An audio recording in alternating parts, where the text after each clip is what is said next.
Galing kami doon sa dambana ng Pagpilong na kung saan itinayo para maging libingan ng mga kapwa namin biktima ng EJK para sa nang nakaraang gera kontra droga ng nakaraang administrasyon Duterte.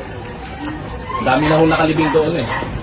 Pero habang papunta ako kanina dito at muli kong binalikan ng lugar hindi po ito madalas pasyaran dahil napakabigat ko ng pakiramdam. Hanggang sa ngayon, ipagpaumanhin niyo ko. Ako patuloy na nagpapaabot ng pasasalamat ko sa lahat ko. Lalo tigit sa media ko. Nandito yung pare-pareho mga mukha na talagang tumutok at nag-cover ko. Ang ilan naniniwala, ang ilan depende ay hindi. Pero kadalasan ho, no? Sana ay nasa isang pahina po tayo na tulungan ninyo kami ng mga pamilya na patuloy pa rin po kami na umaasa ho, no? Na mabigyan ho ng katarungan. Dahil si Kiano hindi pa ho lubos sa katarungan ang nakukuha nito.